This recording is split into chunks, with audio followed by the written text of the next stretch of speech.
ठीक है, तो इसके पहले हमने ऑटोमेशन टेस्टिंग देखे थे नेसेस से और एक्किनेटिक्स भी देखा था, प्लस एक छोटा सा लैब भी किया था ट्राई हैकमी का। अब देखो, अब आज हम देखेंगे कि रैनसमवेयर क्या होता है, मालवेयर्स क्या होते हैं। ठीक है, अब सबसे पहले मैं बात करता हूँ वायरसेस, देन उसके बाद में ट्रोजन्स एंड रैनसमवेयर। ओके, अब बेसिकली ये तीनों ऐसे क्रिटिकल और मैलिशियस सॉफ्टवेयर है। ठीक है, इसको हम लोग सॉफ्टवेयर इसलिए बोलते हैं क्योंकि सॉफ्टवेयर एज अ प्रोग्राम है। ठीक है, जैसे कि फॉर एग्जांपल आपका ऑपरेटिंग सिस्टम क्या है, एक सॉफ्टवेयर है, और आप ऑपरेटिंग सिस्टम कहाँ पे इंस्टॉल कर रहे हो, अपने हार्डवेयर पे, अपने लैपटॉप पे और कंप्यूटर्स में। तो वैसे ही सेम ये जो वायरसेस है, ये जो ट्रोजन्स है, ये जो रैनसमवेयर्स है, ठीक है, ये एक प्रकार से एक मैलिशियस कोड है जिसकी मदद से अटैकर जो है वो आपके डेटा को करप्ट कर सकता है, आपके डेटा को इनक्रिप्ट कर सकता है, आपके मोबाइल कंप्यूटर सारे डेटा को कॉम्प्रोमाइज कर सकता है। तो सबसे पहले अगर मैं बात करूं वायरस की, तो वायरस जो है ये बेसिकली अपने आप में ही एक self replicating, just a second, एक मिनट।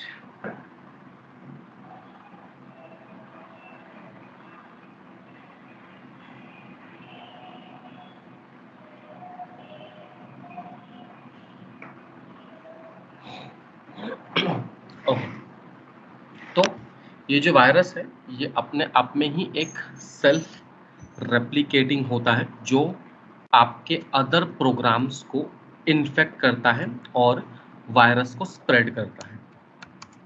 ठीक है, जैसे कि आपने बहुत बार देखे होंगे, आप कोई भी अगर वायरस वाला पेन ड्राइव या फिर अगर कोई हार्डवेयर आप इंजेक्ट करते हो तो आपके कंप्यूटर्स में एक शॉर्टकट्स जनरेट हो जाते हैं।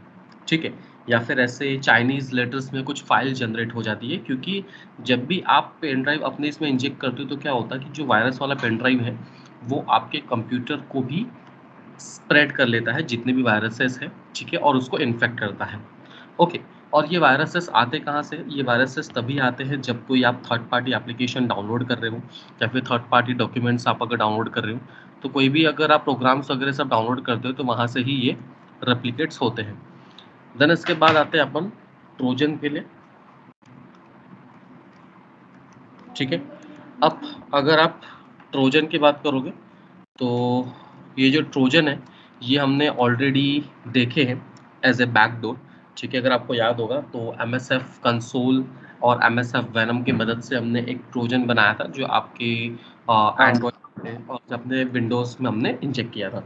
ठीक है, तो ये बेसिकली ट्रोजन एक प्रकार से मालवेयर है जिसको सिस्टम में इंजेक्ट करते ही जो है वो हैकर अनऑथराइज तरीके से सिस्टम का एक्सेस लेते हैं। ठीक है, अब जैसे कि अगर आपको खुद को प्रोग्रामिंग लैंग्वेज आती है, जैसे कि हमने तो MSF वेनम का यूज़ किया था पेलोड्स बनाने के लिए, तो अगर आपको खुद प्रोग्रामिंग लैंग्वेज आती है तो आप खुद का एप्लीकेशन बना सकते हो और वहाँ पे आप परमिशंस वगैरह ऐड करवा सकते हो ताकि आप आगे वाले सिस्टम का एक्सेस ले सको। जैसे कि अभी अगर आप एंड्रॉयड यूज़ कर रहे हो, ठीक है, तो एंड्रॉयड में जो गूगल है, ओके, तो ये जो गूगल है ना ये आपका डेटा ले रहा है। क्यों ले रहा है? क्योंकि ये एक लेजिटिमेट एज एन एप्लीकेशन है जो आपके प्री इंस्टॉल्ड आता है आपके एंड्रॉयड में, क्योंकि एंड्रॉयड बेसिकली गूगल का ही है। ठीक है, तो ये जो प्री इंस्टॉल्ड आता है ये आपके सारे लोकेशंस ले रहा है, आप जो बात कर रहे हो वो भी इसको पता है, तो हर एक चीज़ इसका एक्सेस आपको वो लेता है। ठीक है, और हमें पता भी नहीं है। तो ये जो ट्रोजन्स होते हैं, जो बैकडोर्स होते हैं, ये अटैकर इंजेक्ट करते हैं ताकि वो सिस्टम का एक्सेस ले सकें। देन सबसे ज़्यादा जो खतरनाक है वो है आपका रैनसमवेयर, और इसके अटैकर्स करता है, क्योंकि अगर वायरसेस और ट्रोजन करेगा तो क्या होगा, जैसे वायरसेस करेगा तो ये सिर्फ और सिर्फ वायरस स्प्रेड करेगा, रेप्लिकेट करेगा, उससे अटैकर का फायदा नहीं। अटैकर का फायदा या तो ट्रोजन पे है या तो रैनसमवेयर्स पे। रैनसमवेयर्स पे सबसे ज़्यादा फायदा है। क्यों फायदा? क्योंकि रैनसमवेयर पे उनकी असली इनकम है। ओके, अब रैनसमवेयर में क्या होता है कि आपका जितना भी डेटा है वो इनक्रिप्टेड हो जाता है। जैसे हमने इंक्रिप्शन डिक्रिप्शन में पढ़े थे कि जो भी हमारा डेटा है वो इनक्रिप्टेड हो जाता है। तो इनक्रिप्टेड डेटा को डिक्रिप्ट करने के लिए हमारे पास में एक की चाहिए होती है। तो ये जो की है वो अटैकर के पास होती है। और अगर आपको अपना पूरा डेटा डिक्रिप्ट करना है, यानी सपोज़ आप कल उठ के देख रहे हो, आपने आपने लैपटॉप खोला, तो आपका लैपटॉप ओपन हो गया। लेकिन जैसे आप ओपन कर रहे हो फाइल मैनेजर, जैसे आप ओपन कर रहे हो सीएमडी, मतलब आप कुछ भी नहीं कर पा रहे हैं उसके अंदर, सिर्फ़ और सिर्फ़ आपका लैपटॉप खुला हुआ है और एक टेक्स्ट फाइल है आपके डेस्कटॉप पे, ठीक है? क्योंकि एक टेक्स्ट फाइल होती है जो आपके डेस्कटॉप में अटैकर छोड़ता है, बाकी आप यहाँ पे कुछ भी ओपन नहीं कर पा रहे हो सिवाय ये एक टेक्स्ट फाइल के, क्योंकि टेक्स्ट फाइल में क्या लिखा होता है?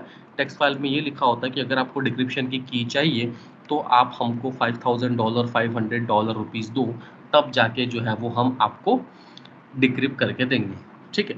तो ये जो रैनसमवेयर होता है, ये काफ़ी ज़्यादा क्रिटिकल होता है और रैनसमवेयर्स के काफ़ी ज़्यादा अटैक्स भी हुए हैं, ठीक है? तो जैसे कि इसके अटैक्स के हम लोग एक नॉर्मल वीडियो हम लोग देख सकते हैं। तो यूट्यूब पे जाता हूँ मैं वीडियो देखने के लिए। इसके न्यूज़ हैं, काफ़ी सारे न्यूज़ देखते हैं। एक क्लोनिकल पाइपलाइन पे ही अटैक हुआ था रिसेंटली। रिसेंटली यानी काफ़ी ज़्यादा टाइम हो गया, आई थिंक 2021 में हुआ होगा, तो काफ़ी बड़ा अटैक था। क्योंकि उनका ये डिमांड था कि अगर आप 5 दिन या 10 दिन में अगर आप डिक्रिप्ट नहीं करवाते हो, तो ये प्राइस मनी बढ़ जाती है, ठीक है? तो उस हिसाब से था, तो यहाँ पे मैं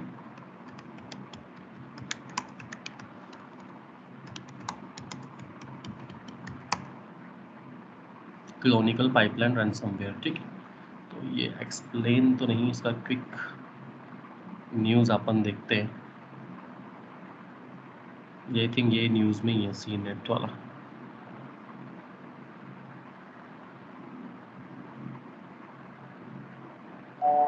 America is facing a national energy crisis. On May 7, 2021, one of the largest refined fuel pipelines in the United States, the Colonial Pipeline, experienced a cyber attack that shut down fuel delivery between the Gulf Coast and the East Coast. The pipeline itself spans almost 5,500 miles and carries millions of gallons of fuel per day. It was the target of ransomware, a scheme where attackers seize control of the computer systems using code and then demand money to release the systems back to the company. The FBI blamed the attack on a group called DarkSide. The following Monday, the company managed to take certain systems offline to contain the threat and planned to restore service by the end of the week. The Colonial Pipeline is vital for several airports along the eastern seaboard of the U.S., in addition to military bases throughout the southeast. In the aftermath of the attack, panic buying, spurred by fears of fuel shortages and a rise in gas prices, left several gas stations with long lines as people hoarded gasoline. The attack itself exposed how vulnerable the U.S. energy infrastructure is. How did we get here?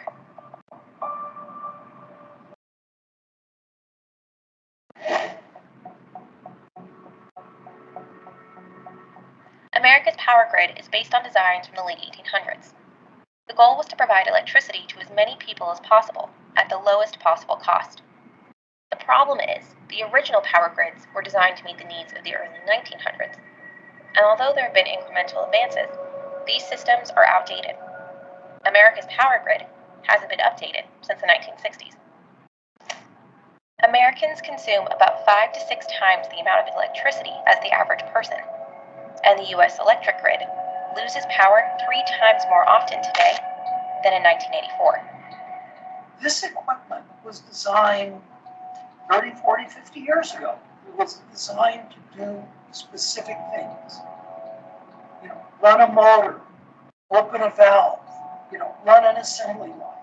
So the concept of thinking ahead of time didn't occur. This is Joe Weiss.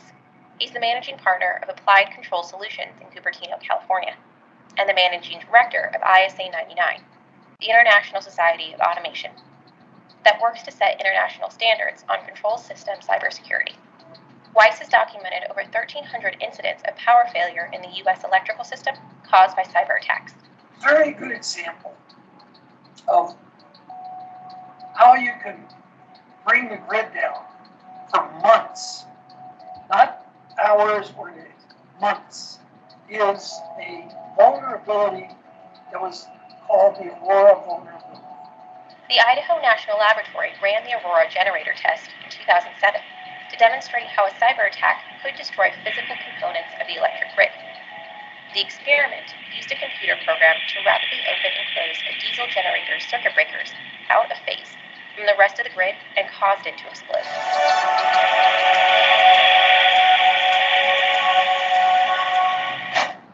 Okay, तो यहाँ पे जैसे आप देखोगे कि बहुत time से इनके जो सिस्टम है काफ़ी ज़्यादा आउटडेटेड थे, ठीक है, और काफ़ी ज़्यादा वल्नरेबिलिटीज़ भी इसके अंदर रही थी। ओके, यही सेम चीज़ हमने एनमैप, नेसस, ये सारी चीज़ों पे हमने स्कैन करके पता लगाया था कि कितने सिस्टम आउटडेटेड है, कौन सा पोर्ट आउटडेटेड है या क्या चीज़ यहाँ पे हो रही है, ठीक है। तो रैनसमवेयर इंजेक्ट करने के लिए आपको सिस्टम भी काफ़ी ज़्यादा वल्नरेबल चाहिए, जो आपके एंटीवायरस को भी बायपास कर सके, ठीक है। तो कोड के इस्तेमाल से, प्रोग्रामिंग लैंग्वेजेस के इस्तेमाल से रैनसमवेयर बनाया जाता है। इनफैक्ट रैनसमवेयर के भी कोई टूल्स आए हैं मार्केट में, लेकिन वो अभी मेनली देखा जाए तो एंटीवायरस के वाया डिटेक्ट कर लेते हैं, ठीक है। अब जैसे कि एग्जांपल मैं वायरस की बात ले लेता हूँ, तो वायरस को बनाना, ठीक है, अगर आप एग्जैक्ट अगर आप वायरस बनाते हो एक नया कोड लेकर के, तो वो हम ऐसा ज़ीरो डे अटैक भी बोल सकते हैं। अब ज़ीरो डे अटैक में क्या होता है, ज़ीरो डे अटैक एक ऐसा अटैक है कि आपकी जो सिस्टम है, जैसे फॉर एग्जांपल पीएचपी, ठीक है, तो पीएचपी में अगर मैंने कोई नई वल्नरेबिलिटी फाइंड किया है जो मार्केट में अभी भी बहुत ज़्यादा न्यू है, ठीक है, जो आई ही नहीं है और अटैकर ने वहाँ पे अटैक किया, तो उसको हम लोग बोलेंगे ज़ीरो डे अटैक, ठीक है। अब एंटीवायरस काम कैसे करता है, आप कोई भी एंटीवायरस ले लो, क्विकहिल ले लो, नॉर्टन ले लो, ठीक है, एवी ले लो। अब वो काम कैसे करता है, वो सिंपल काम करता है लिस्ट पे, नोन थ्रेड्स पे। जैसे कि हमारा डायरेक्टरी हमने देखे थे पासवर्ड क्रैकिंग में, तो जैसे जैसे हमारे पासवर्ड्स मैच होते हैं तभी हमारा पासवर्ड क्रैक्ट होता है। तो वैसे ही एक लिस्ट होती है, जैसे कि सपोज मेरा एंटीवायरस सॉफ्टवेयर में एक लिस्ट है, ठीक है, वायरस 1, ठीक है, वायरस 2, ठीक है, वायरस 3, तो ये पूरे लिस्ट मेरे एंटीवायरस में प्लगइन्स में दी हुई है। अब अगर कोई मार्केट में नया वायरस आता है, न्यू वायरस, तो आपका एंटीवायरस इसको डिटेक्ट कर ही नहीं सकता, ठीक है। यही सेम चीज़ हमारे मोबाइल्स में भी होती है। अगर अभी आपको रिसेंटली देखा जाए तो एसएसएच में वल्नरेबिलिटी निकली थी एक्सजैक्ट अटैक करके, जो एक एसएसएच की ही लाइब्रेरी है जिससे अटैकर बैकडोर इंजेक्ट कर सकता था, अब भी रिसेंटली निकली थी, ठीक है। तो ये जितने भी अटैक्स होते हैं ये ज़ीरो डे अटैक्स होते हैं जो खुद ही वल्नरेबिलिटीज़ को फाउंड करते हैं, ठीक है। तो ये जो वल्नरेबिलिटी स्कैनिंग टूल्स है ना, ये भी सेम इसी बेस्ड पे है कि उनके पास में प्लगइन्स होते हैं जो नॉन वल्नरेबिलिटीज़ है। अब बहुत से अटैकर तो नॉन वल्नरेबिलिटीज़ पे अटैक करते हैं, लेकिन कोई ऐसा इक्का दुक्का अटैकर आता है जो खुद का कोड लिखता है, खुद का प्रोग्राम लिखता है, तो कुछ हद तक के हमें जो है वो सारी चीज़ों से अप टू डेट होना चाहिए ताकि अपना सिस्टम जो है वो सिक्योर रहे। ओके, अब जैसे वायरस की बात करूँ तो आप खुद से वायरस बना सकते हो, जैसे कि मेरे पास कुछ टूल्स अवेलेबल होंगे, देखता हूँ। एक टेराबिट वायरस मेकर करके है, आप वो भी यूज़ कर सकते हो। आई थिंक इसमें क्या बोल, तो जैसे कि वायरस मेकिंग तो खैर उसमें नहीं होता है, तो इसके अंदर आप एक टूल भी इंस्टॉल कर सकते हो जिसका नाम है टेराबिट, ठीक है। ये आप करके देखो एक बार, मैं आपको दिखा देता हूँ।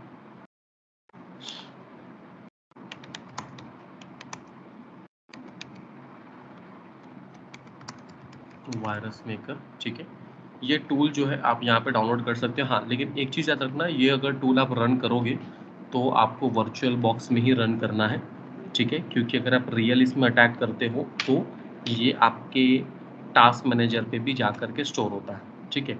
तो ये आपको जो है वो करना नहीं है। मैं यहाँ पे अगर आप देखोगे तो यहाँ पे दिया भी हुआ है और terabit virus maker virus construction kit. तो यहाँ पे कुछ इस प्रकार से ओपन होता है जहाँ पे आपको काफ़ी सारी चीज़ें मिलती है, जैसे कि disable task manager, stop SQL server, avoid opening notepad, ठीक है। तो मैं यहाँ पे जो भी टास्क दूँ मैं वो कर सकता हूँ। ओके, क्रिएट वायरस पे क्लिक करूँगा तो ये एक आपको EXE बना करके दे देगा। तो यहाँ से आप डाउनलोड कर सकते हो, लेकिन मेक श्योर कि ये आप जो है वो सिर्फ और सिर्फ अपने वर्चुअल बॉक्स पे ही आपको यूज़ करना है, ठीक है। तो सिंपल क्या होता है कि मैं यहाँ पे कोई भी अगर सिलेक्ट कर लेता हूँ, for example avoiding open notepad select कर लेता हूँ और सिलेक्ट करने के बाद क्रिएट वायरस पे क्लिक करके फिर वायरस क्रिएट कर लूँगा।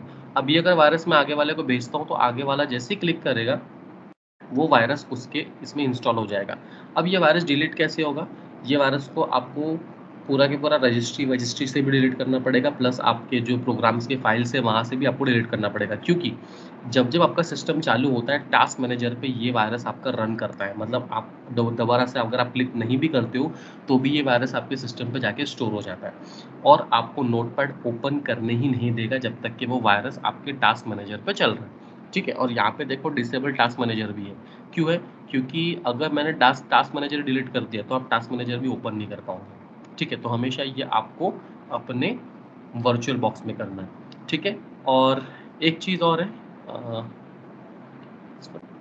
ठीक है, तो अभी देखो जैसे कि यहाँ पे हम लोग एक नॉर्मल नोटपैड में भी वायरस बना सकते हैं। ठीक है, और ये जो वायरस है ये आपको गूगल पे भी मिल जाएंगे, इसके कोड्स कुछ रैंडम कोड छोटे मोटे कोड्स होते हैं, तो ये भी आपको वर्चुअल बॉक्स में ही ट्राई करना है। हाँ, वैसे ही देखा है तो जो मैं भी नोटपैड से बनाऊंगा वो टास्क मैनेजर में जाके स्टोर नहीं होंगे, तो इसका ज़्यादा दिक्कत लेने की बात नहीं है। लेकिन अगर जो आप टेराबिट से बनाओगे ना वो काफ़ी ज़्यादा क्रिटिकल होता है। तो यहाँ पे मैं नोटपैड वायरस मेकर करके मैं सर्च करता हूँ।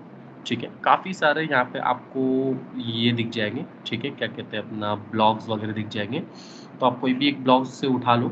अब यहाँ पे अगर आप देखोगे तो काफ़ी सारे यहाँ पे ऑप्शंस है आपके पास में। ठीक है, अब जैसे कि यहाँ पे लिखा हुआ है how to solve someone internet access, नहीं ये नहीं करूँगा मैं। Dangerous notepad virus code, just open your notepad and now your type. ठीक है, तो ठीक है ओपन कर लूँगा। This is save as you bad file, delete entire registry, crash PC, application bomber, बहुत सारे हैं अपने पास में। Shut down PC million times. ठीक है, डिलीट सिस्टम 32। मुझे एक काम करना है, एंडलेस नोटपैड करके मैं यहाँ पे वायरस सर्च करता हूँ, क्योंकि मुझे बाकी की कोई क्रिटिकल एडवांस चीज़ नहीं करनी है। DLESS endless notepad virus code. ठीक है, अब देखो ये जो भी आपको प्रोग्रामिंग लैंग्वेज दिख रही है ना, ये प्रोग्रामिंग लैंग्वेज है आपके विंडोज़ की, जिसको हम लोग कहते हैं असेंबली लैंग्वेज। ठीक है, जैसे कि सी प्रोग्रामिंग लैंग्वेज होता है। ठीक है, हमारा जो लिनक्स है वो सी प्रोग्रामिंग लैंग्वेज से बना है, और जो हमारा विंडोज़ है वो असेंबली प्रोग्रामिंग लैंग्वेज से बना हुआ है। तो यहाँ पे अगर मुझे वायरस इंजेक्ट करना है तो मुझे असेंबली प्रोग्रामिंग लैंग्वेज की ज़रूरत पड़ेगी। तो यहाँ पे देखो एंडलेस नोटपैड करके हैं, तो इसको मैं कॉपी कर लेता हूँ। ठीक है, ये असेंबली का प्रोग्रामिंग लैंग्वेज है। ओके, जैसे मैंने बोला था आप कोई भी अगर वायरसेस बनाते हो, कुछ भी बनाते हो, तो आपको प्रोग्रामिंग लैंग्वेज की इसकी नीड जो है वो पड़ती ही पड़ती है। ठीक है, विदाउट प्रोग्रामिंग लैंग्वेज आप चीज़ें परफॉर्म नहीं कर सकते हो। ओके, तो सबसे पहले तो मैं इसको क्लोज करता हूँ।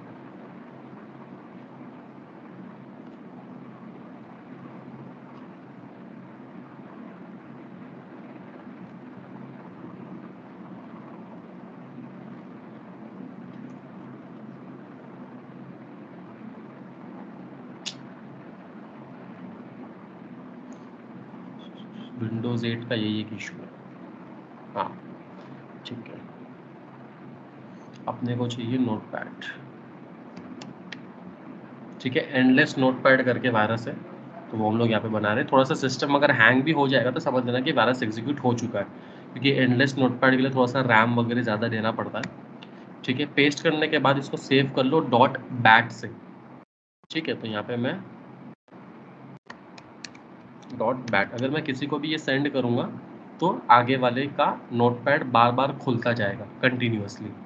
ठीक है, अब जैसे कि इसको मैं रन करता हूँ। ठीक है, रन किया। अब देखो ये जो रन करता है, ये देखो अभी कंटिन्यूअसली अगर आपको दिखेगा, ये देखो अब मेरा सिस्टम हैंग हो गया है। देखो कंटिन्यूअसली नोटपैड जो है वो ओपन होता रहेगा। ठीक है, तो ये जो है इसी को ही हम लोग कहते हैं वायरसेस। तो कंटिन्यूअसली आपको दिखेगा यहाँ पे ब्लिंक होते हुए। ठीक है, मेरा सिस्टम देखो विंडोज़ का हैंग हो गया। ओके, तो ये जो वायरस है, ये वायरस आप नोटपैड के थ्रू भी बना सकते हो, लेकिन ये वायरस जो है वो अब जैसे मैंने सिस्टम क्लोज कर दिया, सिस्टम ओपन करने के बाद वो वायरस रिटर्न से रन नहीं होगा। क्यों रन नहीं होगा? क्योंकि वो आपके सिस्टम में स्टोर नहीं हुआ है, वन टाइम है वो। ठीक है, लेकिन वही अगर आप टेराबिट वायरस मेकर से बनाओगे ना तो ये आपके सिस्टम में स्टोर हो जाता है, और जब भी आप ये चालू करोगे तो ये टास्क मैनेजर के अंदर एक हमारा ऑटो रन करके एक फंक्शनलिटी होती है, जैसे कि यहाँ पे भी होगा ऑटो रन करके है क्या, हाँ ऑटो स्टार्ट। ठीक है, ये देखो ये एक ऑटो स्टार्ट करके फंक्शनलिटी होती है कि जब भी अगर मैं सिस्टम ओपन करता हूँ, जैसे कि अभी स्काइप है, तो जब भी मैं मेरा सिस्टम ओपन करता हूँ तो हमेशा पहले स्काइप खुलता है। ठीक है, वैसे ही हमारे टास्क मैनेजर पे ऐसे जो वायरस होते हैं वो ऑटोमेटिकली एक ऑटो स्टार्ट की फंक्शनलिटी बना लेते हैं कि जब भी आपका सिस्टम चालू होगा ना, वो वायरस ऑटोमेटिकली रन कर जाएगा। ठीक है, तो ये केस में जो है वो क्या होता है कि आपका वायरस स्टोर हो जाता है, लेकिन अगर जो आप बैट फंक्शन से जो आप बना रहे हो, ठीक है, वो स्टोर नहीं होता। वो टेम्पररी के लिए होता है कि जब जब आप वहाँ पे क्लिक करोगे या फिर कोई बंदा क्लिक करेगा, आप चाहो तो एज़ अ फन के लिए डॉट बैट यूज़ कर सकते हो। ठीक है, तो ये जो चीज़ है, ये चीज़ काफ़ी ज़्यादा ये रहती है, क्रिटिकल होती है। ठीक है, तो यही होता है आपका वायरसेस, ट्रोजन्स एंड रैनसमवेयर। ठीक है, तो ये जो है सबसे ज़्यादा क्रिटिकल होते हैं अगर आप किसी भी सिस्टम में इसको इंजेक्ट करते हो तो। ओके,